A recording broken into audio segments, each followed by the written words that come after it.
레위기에 도착했습니다.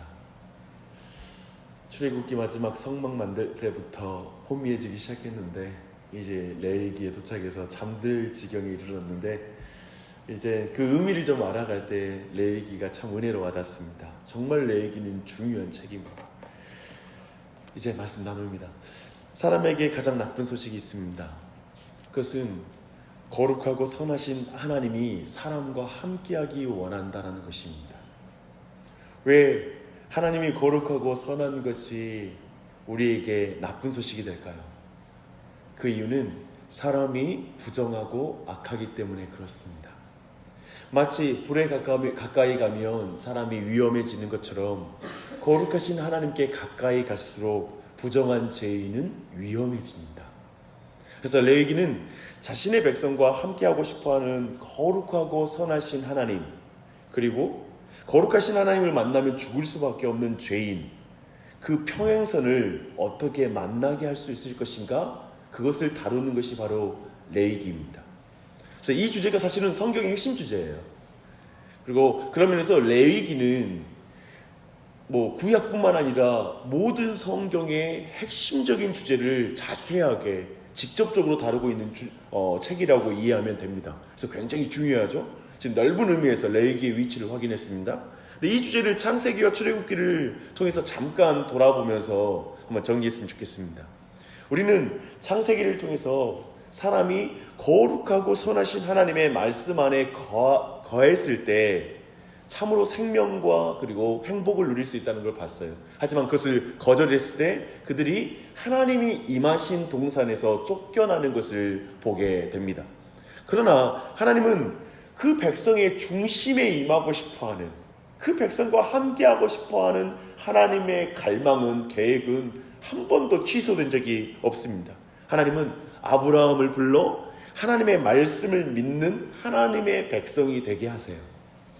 그를 통해서 모든 민족 가운데 왕으로 임하시길, 모든 민족 가운데 임재하기를 원하는 그 계획을 실행하십니다. 결국 하나님의 말씀대로 이스라엘 백성은 요셉을 통해 애굽에 들어갔고 400년이 지나자 거대한 민족이 됩니다. 그런데 시내산에 도착하여서 큰 위기가 발생합니다. 아론과 백성들이 황금 우상을 만들어서 숭배하는 장면을 우리는 기억할 것입니다.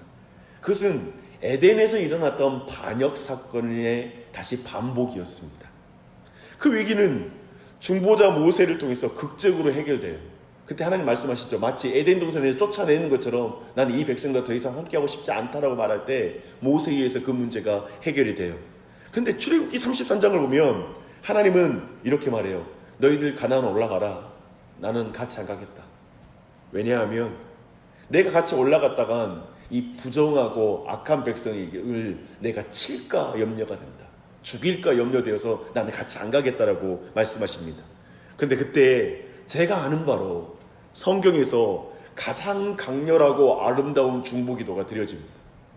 제가 아는 바로 이 기도는 인류 역사상 하나님을 가장 기쁘시게 하는 기도였다고 저는 생각합니다. 그 기도는 이거예요. 모세가 여호와께 아뢰되 주께서 친히 가지 아니하시려거든 우리를 이곳에서 올려보내지 마시옵소서. 나와 주의 백성이 주의 목전에 은총 입은 줄을 무엇으로 알리이까? 주께서 우리와 함께 행하심으로 나와 주의 백성을 친히 만민 중에 구별하심이 아니니까.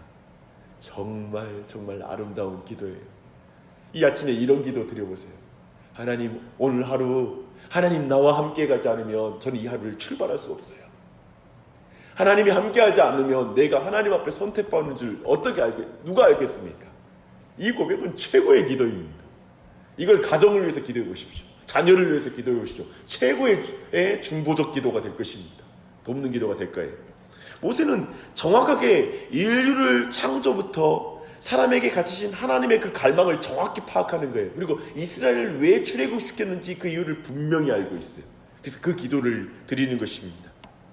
이 기도의 응답으로 출애굽기의 마지막이 성막을 짓는 것과 그걸 완공하는 것으로 끝나는 거예요. 이 기도의 맥락이 응답인 거예요.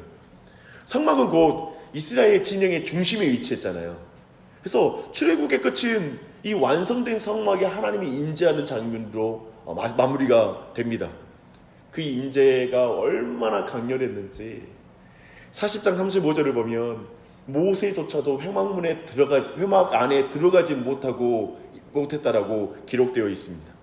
그런데 레위기 시작이 아주 재미있어요.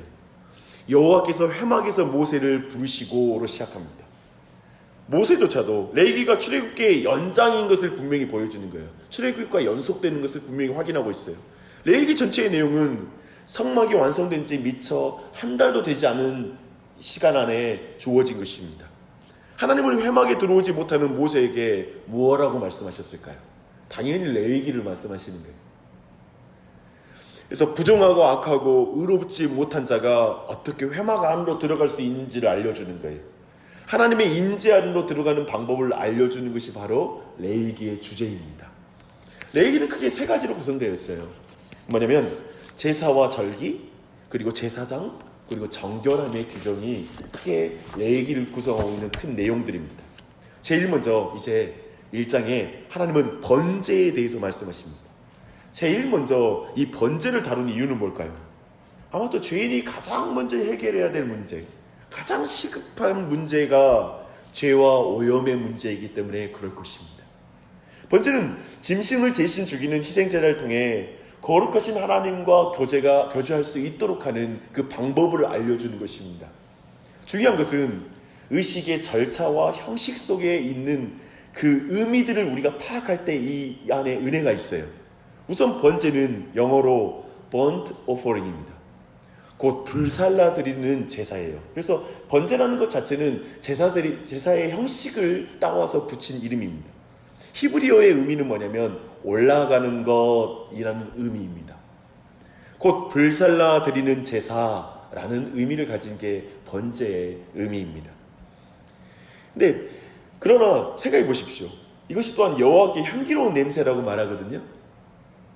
그러나 피부린내 나고 고기를 태운 냄새가 어떻게 여호와께 아름다운 예배가 될 수 있는 것일까요? 예배자는 흠없는 수송아지 곧 온전한 제물을 바쳐야 됩니다. 즉 또한 값을 치르지 않는 야생 동물은 바칠 수 없어요. 내가 값을 치르고 온전한 제물을 주님께 드리는 거예요. 그리고 그 제물의 안수함으로 그 제물이 자신의 대리이다, 곧 자신과 동일하다라는 것을 고백해야 됩니다. 그리고 그는 짐승을 죽임이 자신을 대신한 대속적 죽임이란 것을 그는 지켜봐야 돼요. 그리고 그는 그 번제물이 남김없이 태워지는 것을 봄으로 말미암아 그것이 온전한 예물이다, 온전히 죽어지고 헌신되는 것이 바로 예배라는 것을 고백합니다. 그렇다면 과정마다 의미를 예배자가 이해하고 순종하는 그것이 여호와께 향기로운 제물이 되는 것이죠. 그냥 그 제물이 태워지는 냄새와 이런 것이 아니라 그 예배자의 순종과 그 의미에 대한 고백이 바로 하나님께 예배가 되는 것입니다. 예배자는 오직 하나님이 정하신 방법에 순종함으로 하나님을 예배할 따름입니다. 그렇죠? 오늘날 우리는 이런 번제를 드릴 필요가 없어요.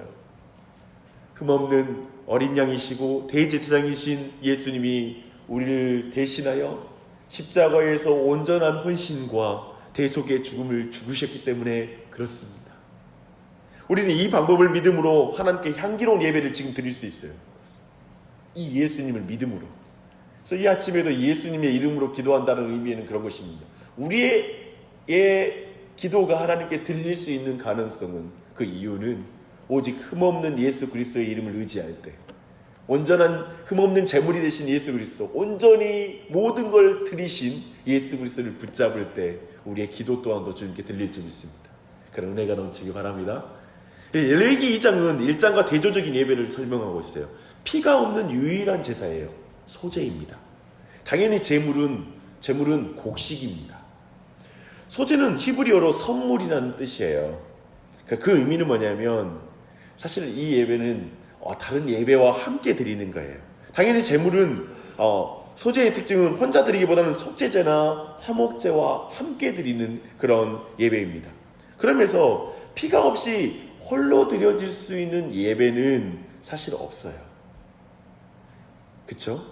그래서 즉 대속 없이 따로 하나님이 받으실 만한 예배를 우리는 드릴 수가 없어요. 소제에는 4가지 요소가 있습니다.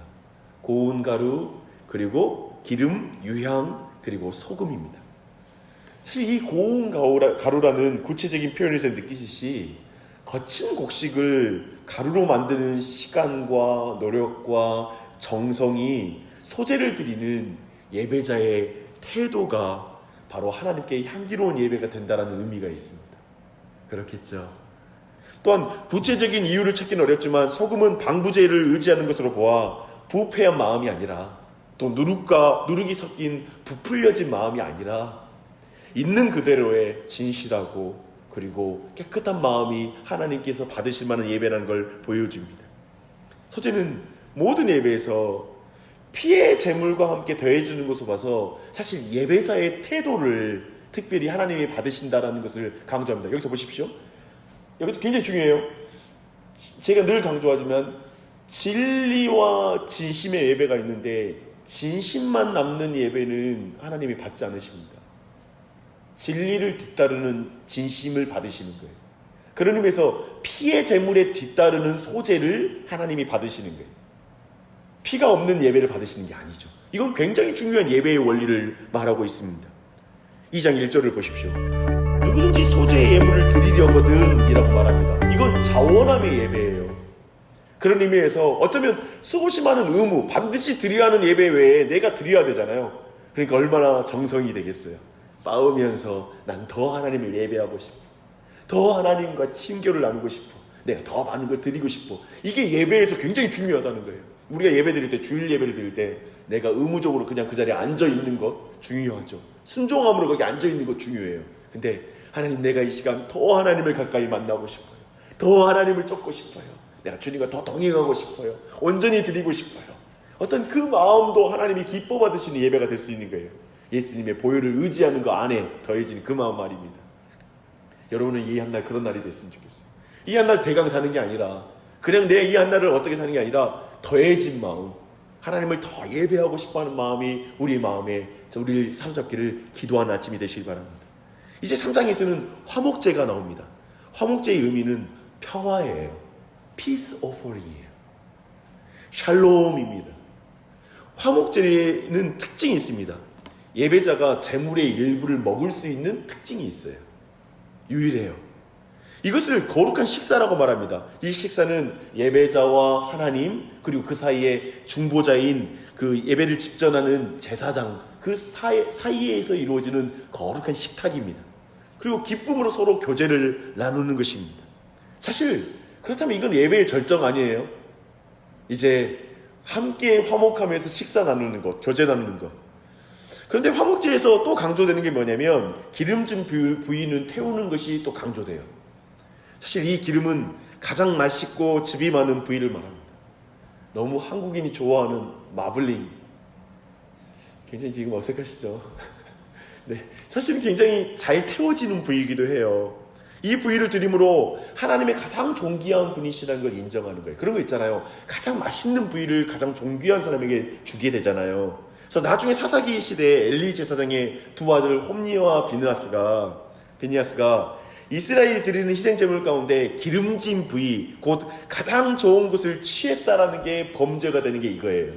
그리고 그때 엘리가 이걸 두 눈 감아준다고요. 아들의. 그래서 그 말은 뭐냐면 자신의 아들들을 하나님보다 더 소중히 여기는 자가 엘리 제사장이었다는 거예요. 그리고 그것이 하나님 앞에 책만 받는 이유가 돼요.